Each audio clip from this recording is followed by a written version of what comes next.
So here we are in the Confluence Age, and the Confluence Age has been going on since more or less 1936. 1937 was when the Brahma Kumaris formally became an organization in India. It became a trust.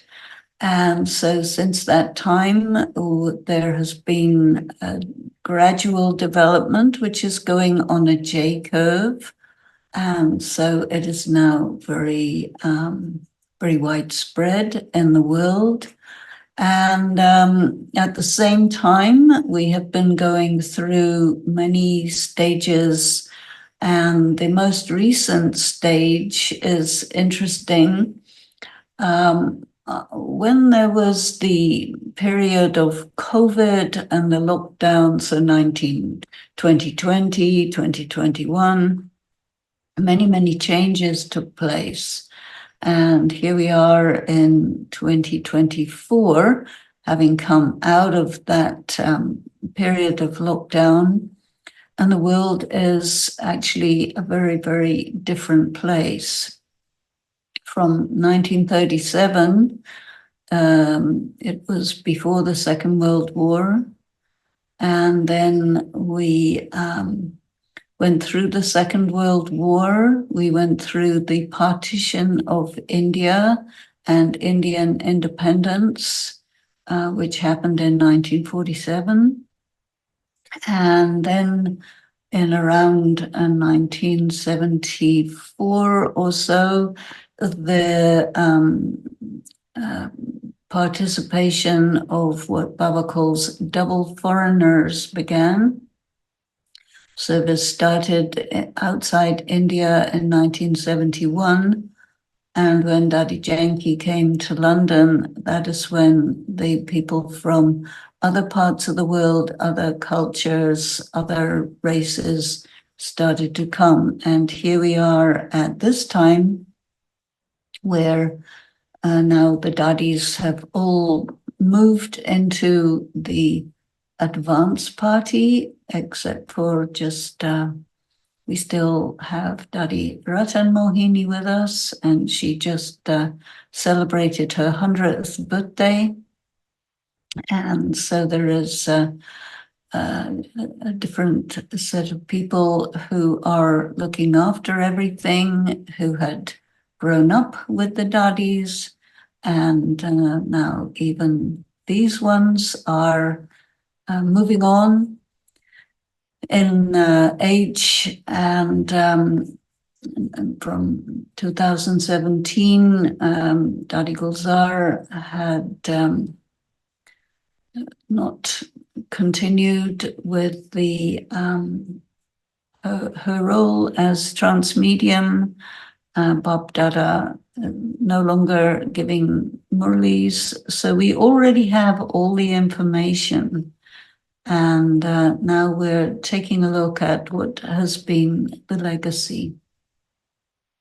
And there are challenges, many challenges, personal challenges, I think even probably organizational challenges. And we have to take a look at what kind of world we are living in now to see the kind of exams that we are facing in the Confluence Age.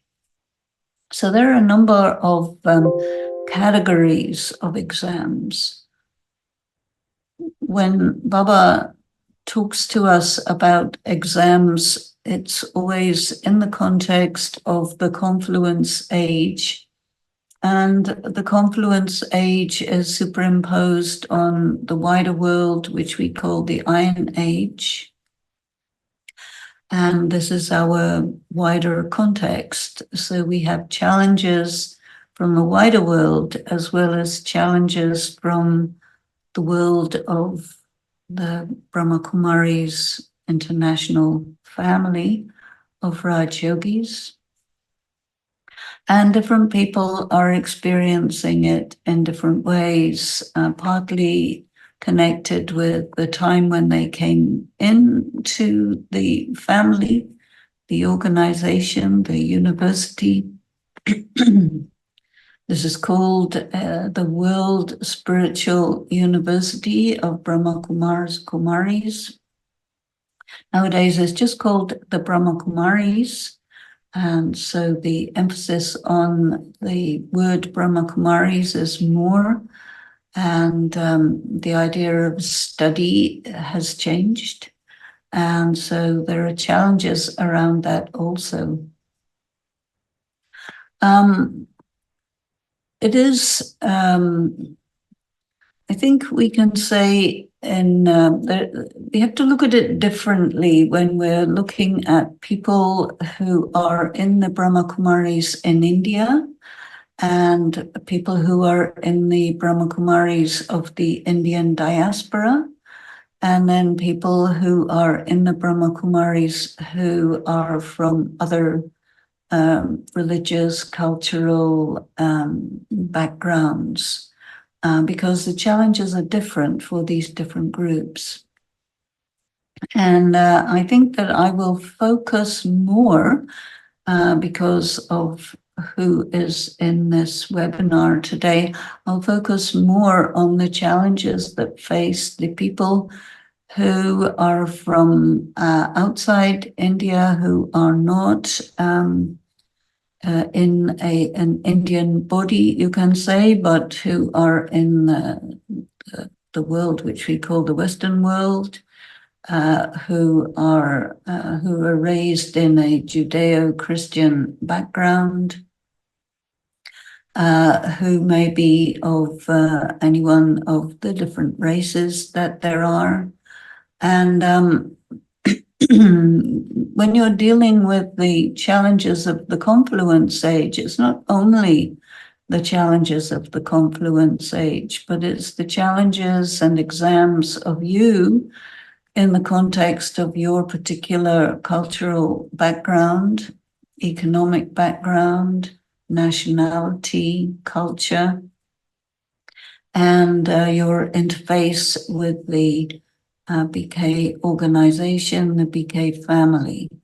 And so one of the things that we can see is that there are relatively few people coming into the Brahma Kumaris from outside the Indian culture and background. And so the majority of people who are coming in now are from the Indian diaspora. And so the cultural context is such that the interface between your cultural background and the Brahma Kumaris is very, I think we would say, a smooth interface.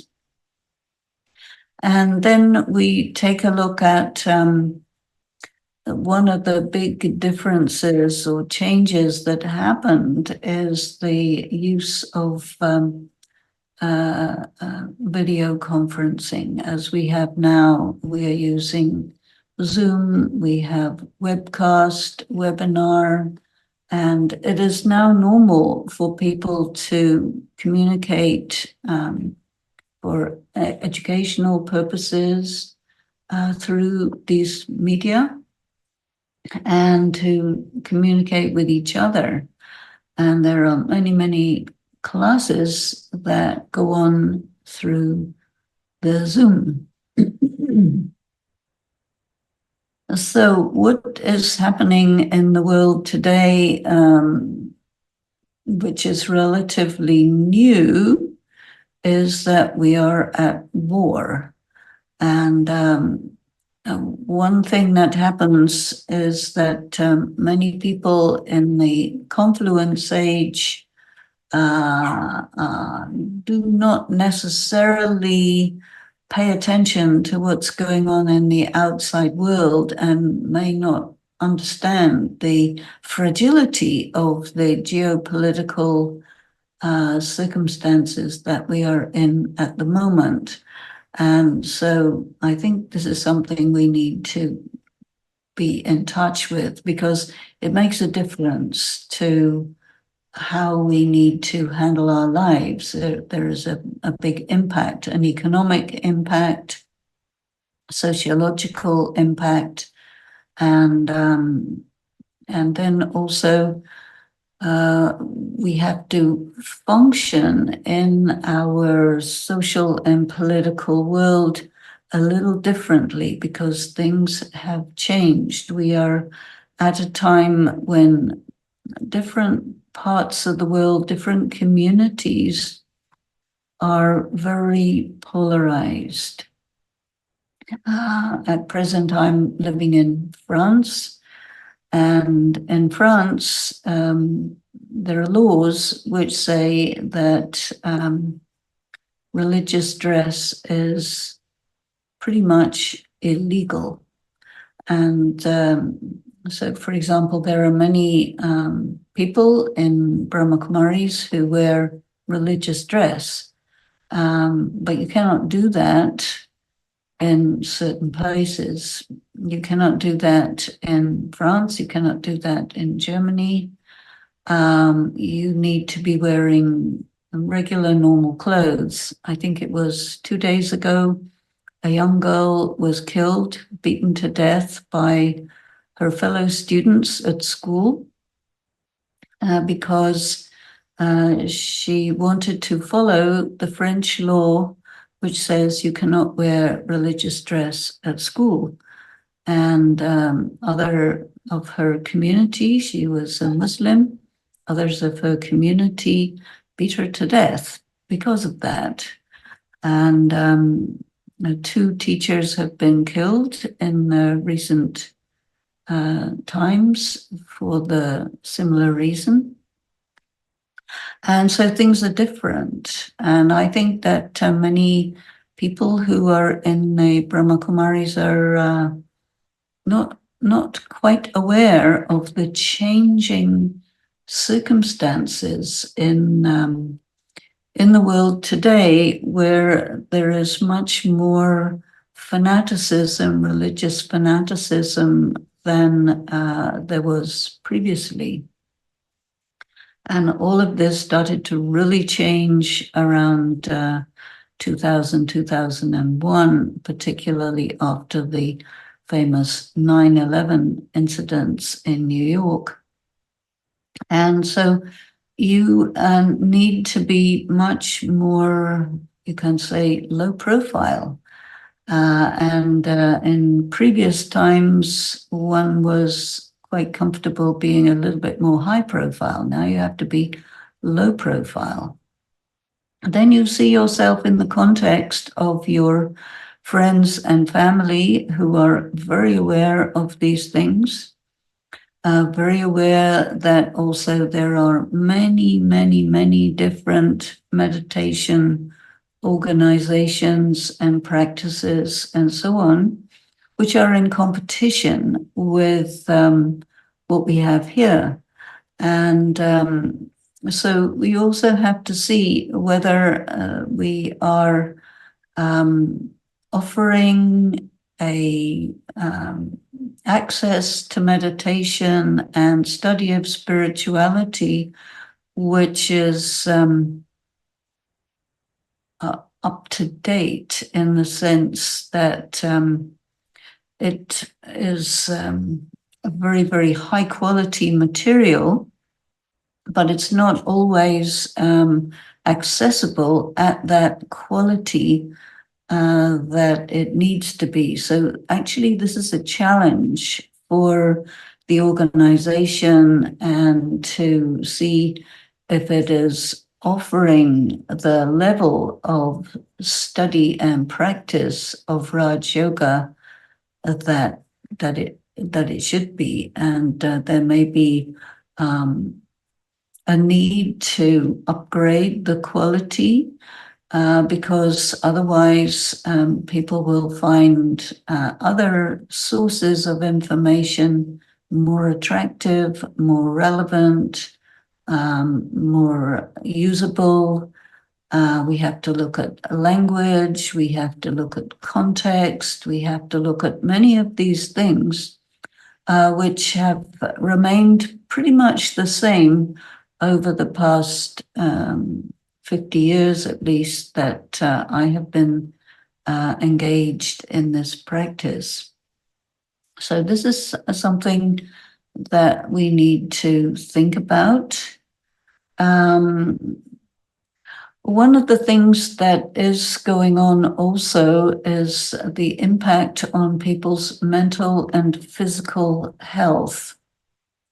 At the moment, mental health issues are much, much more extreme than they were previously. And not very good, necessarily very good mental health facilities are available because many, many people are experiencing trauma from the breakdown, social breakdown, family breakdown that's going on. And so this is just something that we need to know more about and understand better, have better teachings about how to manage your mental and physical health in the context of the practice of Raj Yoga. One thing not everybody is aware about, which I think is very important to be aware about, is that when you do meditation and spiritual practice of this kind that we are doing, Raj Yoga, it is very well known, but not necessarily widely shared among the student population, that when you do this, it is called purification of the soul.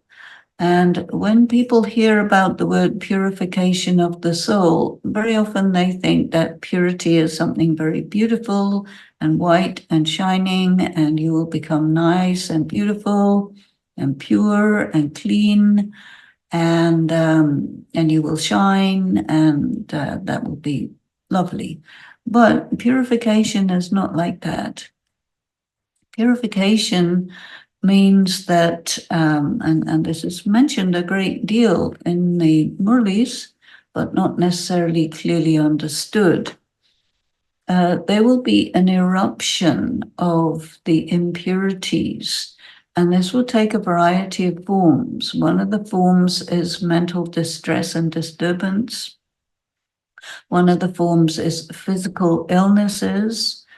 One of the forms is your relationships, your situation with other people in the context of what we call karmic accounts will also erupt. And so when these eruptions take place, generally speaking, it is said, well, this is a storm of Maya. And so if you have a storm of Maya, you have to control it. And so many people think that you have to suppress, repress, and hold everything down. But that is not necessarily a good way to do this. What is needed is that as these impurities erupt and emerge, you need to understand how to be sufficiently open to allow these things to pass through and pass out, because purification is also called purging. So purging means that the negativity that has come into the soul and body due to karma, due to time, due to all of these things, comes out when you practice meditation, and especially if you practice very intensively. So you need to know about this. You need to know what this is about. And I get many people tell me, oh, how can you say that when these eruptions take place, it is because of karma. And this is because in the world today, with all the various different meditation and spiritual practices and organizations that are around, very, very few, if any, give accurate information about karma. Most of it is thoroughly inaccurate, but people are quite unaware about it because the inaccurate information is so widespread. And so people who are students and teachers of Raj Yoga and Brahma Kumaris need to understand very well the difference between how karma is defined and described in this practice and how it is thought about in other practices, which are mostly connected with other philosophies about karma, which may be Buddhist or which may be connected with the Vedantic system of thought. And these are very different from this philosophy, which is connected with the Bhagavad Gita. And part of our study is to look at the difference between the Bhagavad Gita before the 5th century and after the 5th century. But this is hardly ever talked about.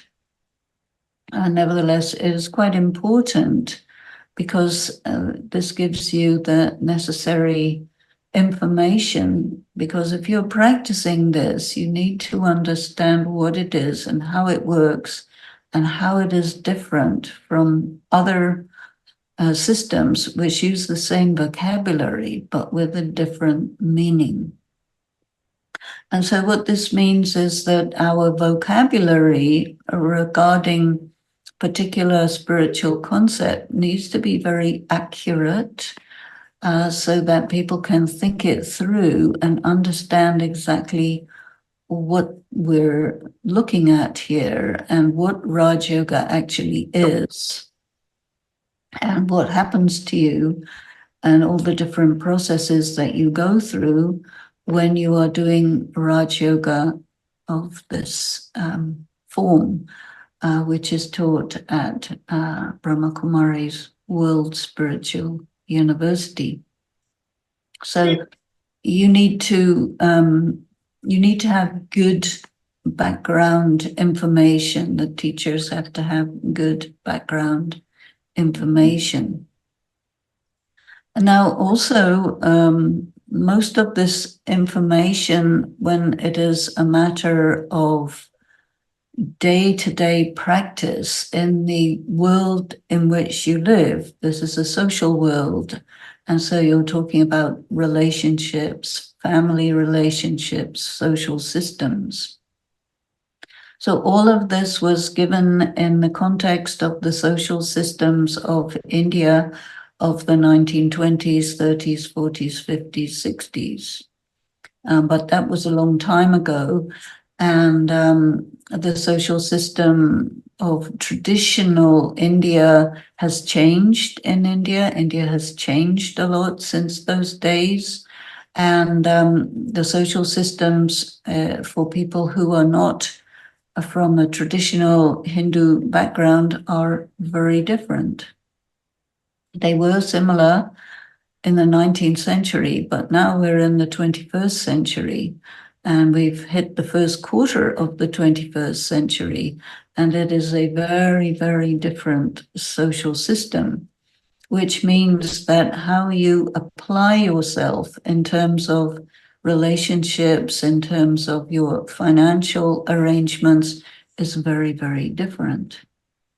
And so all of this has to be contextualized well in order for you to be able to function meaningfully and effectively in the current world that we live in.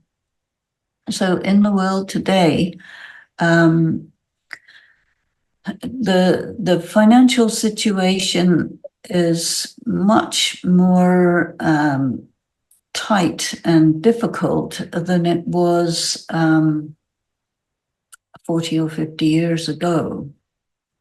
And nowadays, people in Europe and other parts of the what I call the Western world, it is difficult for young people to move out of their parents' home and get their own life going and earn well, because circumstances are not so.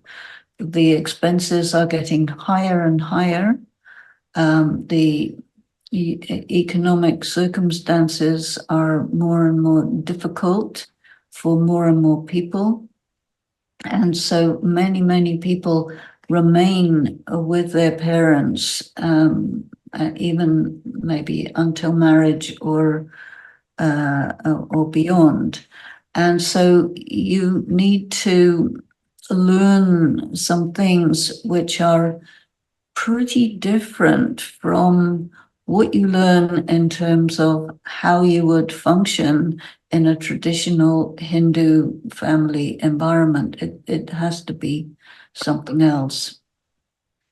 People's emotional dependencies are different. People's sense of self is different. And so all of these things need to be applied so that it fits in the current world.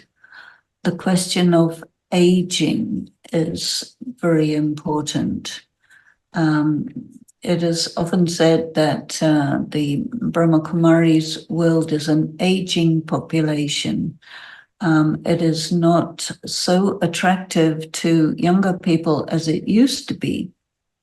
When I came into Brahma Kumaris, I was in my early 20s, and there were many people of my age group who were coming in.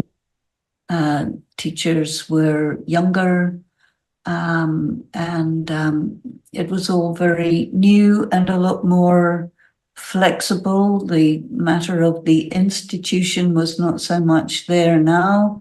It has become much more rules-oriented, and as you create rules that are suitable for people in their 20s and 30s, and you want to apply that to people in their 70s and 80s, that is not applicable.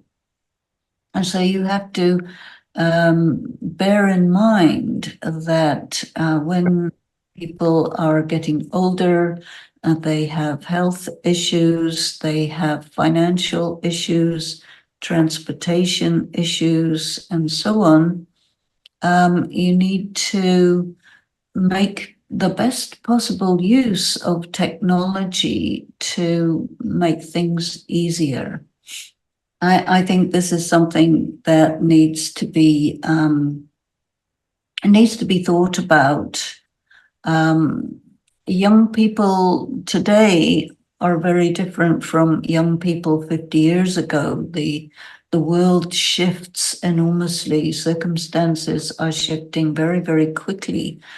And so the matter of relevance is very important. The circumstances or the context of the practice of Raj Yoga is the traditional social world of India of the early to mid 20th century, and so that was fine at that time, because the context of Hinduism, the context of people's relationship with religion at that time is very, very different to what it is at the moment. So you have a large number of people who are either very fanatical in their religions, very extreme in many cases. And then you have a large number who are not religious at all, and they prefer to be more humanist. They want to understand concepts, but they don't want to have anything like blind faith. They do not have the feelings, religious feelings, sacred feelings, much more interested in looking at things in a more philosophical way, a therapeutic way. People are very interested because many medical people suggest that meditation is good. And if you tell people, yes, meditation will make you happy and peaceful and healthy and so on, it doesn't take into consideration the matter of it having a purging effect, which can pull the underlying negativities in the soul and body to the surface. And then you need to know how to bring them out. And when people are having a very hard time with health issues, especially mental health issues, for some, meditation is counterproductive. So all of this has to be understood very well and very clearly, that how is this relevant?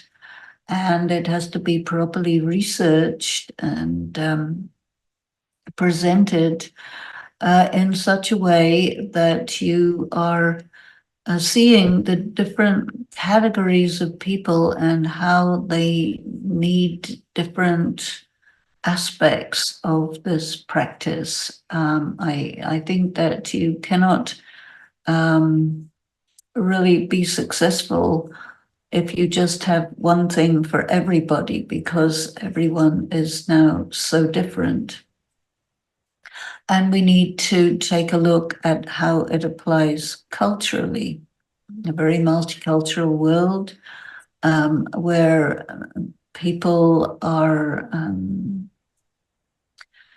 used to doing everything at extremely high speed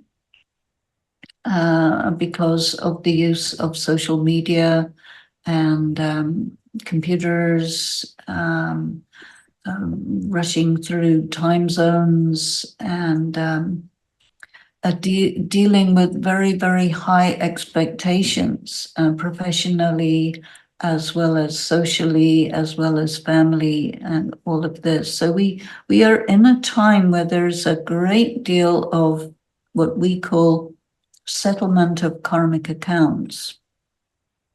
And settlement of karmic accounts is something that is well defined and described in Brahma Kumaris, but it's not necessarily explained sufficiently or clearly for people to be able to manage this process of settlement of karmic accounts. So settlement of karmic accounts happens in all of these areas that I was mentioning: health, mental and physical, financial, the matter of aging, the matter of culture, the matter of social context, professional context, and all of this. So the basic human being is under increasing stress, and that increase is increasing exponentially. And so the person who is studying Raj Yoga needs to know very clearly and learn very effectively how to manage their karmic accounts, how to intensify their practice of yoga so that it is accurate yoga. Sometimes people think of yoga as anything, whatever you want, but no, it's very particular, very specific. And if you do it in the way that it should be done, and you know all the details around it, then you can manage. But if you don't have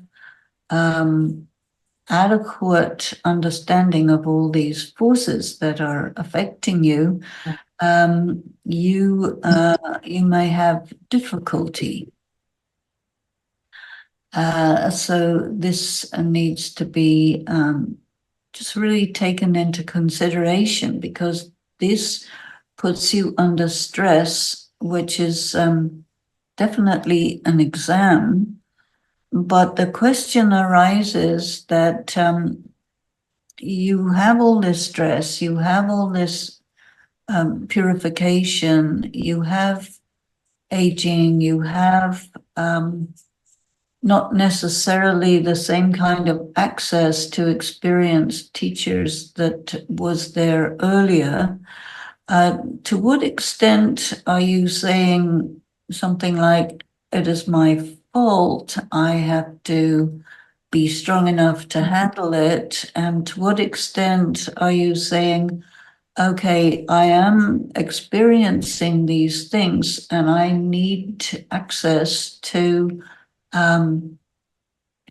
adequate information, adequate teaching that will help me to deal with this. And so this is something to consider, something important to consider.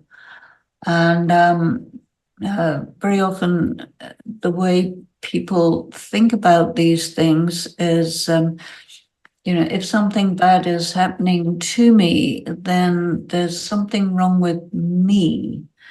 I'm not doing this right, or I'm not understanding this right, these type of things. So I think that it cuts both ways, and we need to have more access, better quality access to a deeper understanding of what this is all about. And I think that when people are new, and I've experienced quite a lot this, I have people contacting me with questions where they are not understanding fairly basic concepts and principles, and yet they have been studying for a long time. And so because of these things, I feel that we need to have an upgrading of the quality of teaching, so that people really have the information that they need, and at the speed, so that by the time you're in this practice for a year or two, you should really know, I think, all of these basic things. And then it's a matter of refinement and further interpretation and so on. So I think that we are having these four subjects: knowledge, yoga, dharana, and service. So what I'm saying here is that the circumstances that we're passing through require us to have, I think, better, more refined, more sophisticated knowledge. It is there. It's not always taught, but it is there. We need to have better understanding of what yoga is, that it's nothing to do with meditation commentaries and this sort of thing. That's not yoga. It's pleasant, but it doesn't make you strong. Dharana needs to be explained. It's not just a matter of putting pressure on yourself to be nice and sweet and accommodating and so on, but you need to really understand what the virtues are, what the powers are, what all this is, so that you do not function as a like what happens in many religious circumstances. The young children are endlessly taught about how they have to be better and good and sweet and nice and all of that, but which doesn't make them strong or resilient or able to handle their own issues, fight their own battles, and so on. So the strengthening is needed, and to understand better what is dharana. Dharana is to be able to understand things at a progressively more adult level. And in the same way, our service needs to be on many different levels. We must not just focus on enabling others to come into this practice, but that is very important. But then once someone has come into this practice, then we need to give a lot more attention on different levels of service, and who are you serving and how are you serving, and what exactly is this all about as a progression. Because people may be coming in this practice over a long, long period of time, and they need to move through different levels and have the support that is needed so that they do not stagnate. When we give a lot of attention just on coming into the practice, but not on how you manage as time goes by, then it creates this stagnation. And so we need to take a look at that.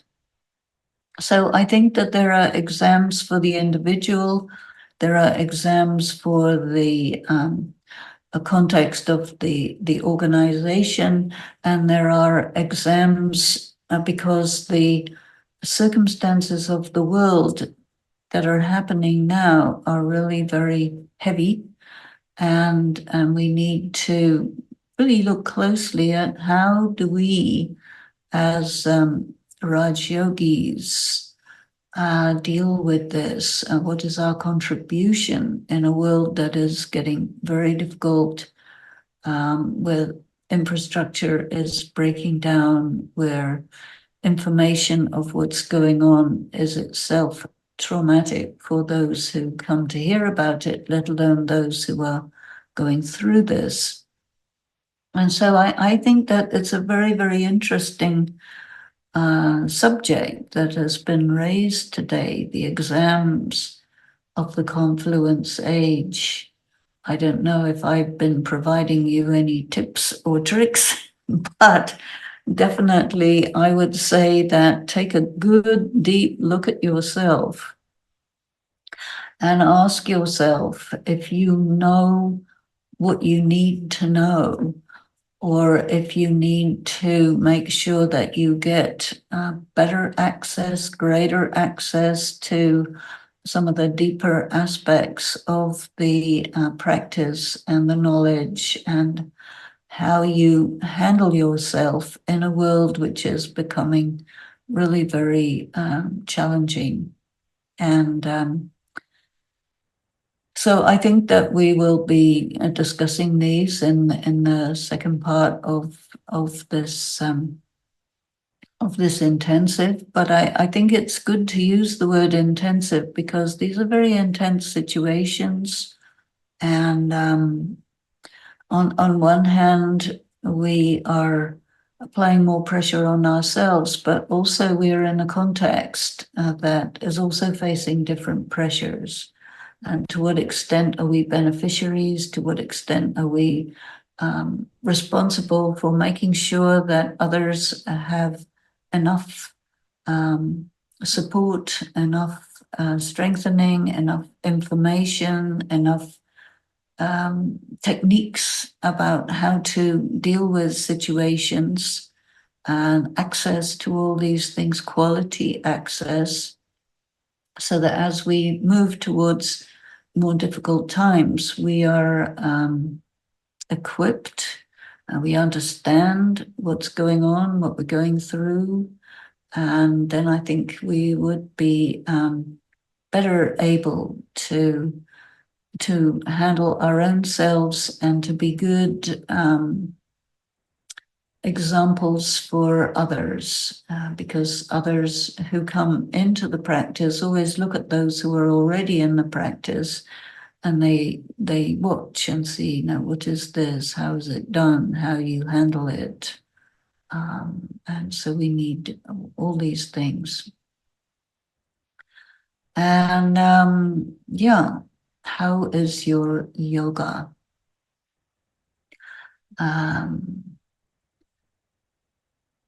Do you really understand what Raj Yoga is as compared with various different other kinds of yoga which are out there in the market, you can say? Do you really understand what the practice of soul consciousness is, what the details of soul consciousness are? What is your relationship with the divine, with the Supreme Soul? Are you able to connect? What is meant by having that connection? How do you know if you're connecting? If you have obstacles in that connection, do you know well enough how to deal with those obstacles? Do you feel that you are adequately provided with the tools that are needed to move through the various different levels and stages of yoga? Because it is an ongoing process which takes many, many years, and there are definitely stages. And if you're feeling a little bit stagnant, if you're feeling unable to have meaningful yoga, then do you know what to do to come out of that? Do you have access to resources that can help you with that?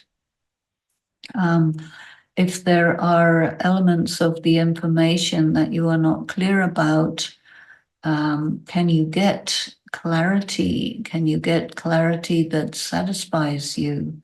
Do you have enough of a sense of the context and background and mythology and belief systems and philosophies that are referred to throughout the study, so that you can understand your context and also make the bridge between your practice of Raj Yoga and your existing political, intellectual, and religious background, because there are many, many bridges that have to be crossed, and you need to have those bridges in place. And if there is anything missing, then you need to be able to get satisfaction and have those bridges and have the kinds of classes which will enable you to get a good sense of what Raj Yoga is when you're not just in the beginning stages, because how long will you be beginning? You move through beginning, intermediate, further on, further on, further on, further on. It is an endless journey, and you need to have a more subtle, greater understanding as you move forward. And then your relationships with the other people who are a part of this practice. Obviously, it's a very wide variety of people, because what this is about is the establishment of a civilization which will arise when the current civilization falls away, which it's in the process of doing. So are you aware of that? Are you participating in that? Are you, do you have a voice in that? Are we moving forward? Are we returning to a very a traditional way that corresponds to traditional Hindu bhakti, or are we moving into something different? We're talking about a change of age. Confluence means the old is falling away and the new is coming into being, and you are transitioning from one civilization to another. So are you aware about that in such a way that you feel you are making those transitions? Do you have the clarity that you need? And then I think that we would be successful in our work. So I'm going to stop there and turn it over to Madhavi, and let us see how we're doing in this confluence age, which is becoming more and more challenging as the days go by. Are we getting stronger and stronger also to manage it? So thank you.